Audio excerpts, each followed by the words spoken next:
বঙ্গবন্ধু শেখ মুজিবুর রহমান বুঝতে পারলেন যে বাঙালির জাতির জন্য একটি রাষ্ট্র দরকার হতে পারে, তখন থেকেই আমরা এই বিবর্তনটাকে ইতিবাচকভাবে দেখেছি। এবং এই যে বলা হচ্ছে রোজ গার্ডেন, সেই রোজ গার্ডেনে যখন পরিপূর্ণ আওয়ামী লীগ অর্থাৎ বাংলাদেশের মুক্তিযোদ্ধা দল তৈরি হলো, তখন থেকেই মুক্তিযুদ্ধভিত্তিক এই বাংলাদেশের অস্তিত্বটা বিবর্তিত হয়েছে।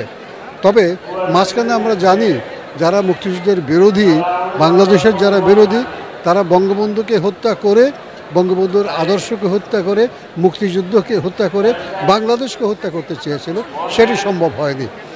মাননীয় প্রধানমন্ত্রী শেখ হাসিনা তার রক্তের এবং আদর্শের উত্তরাধিকার, তিনি যখন এলেন, তিনি আসার পর বাংলাদেশ আবার জেগে উঠল এবং এই পর্যায়ে বাংলাদেশ যেখানে যাচ্ছে পৃথিবী অবাক হয়ে তাকিয়ে আছে। এটা তৃতীয় বিশ্বের ছোট্ট একটি দেশ, সেই দেশটি এগিয়ে চলেছে।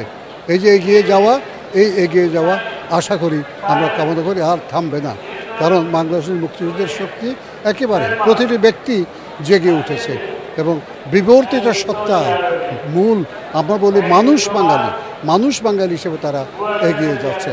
তারা আকাশ বাতাস থেকে শুরু করে এই যে বিশ্বব্রহ্মাণ্ড যা কিছু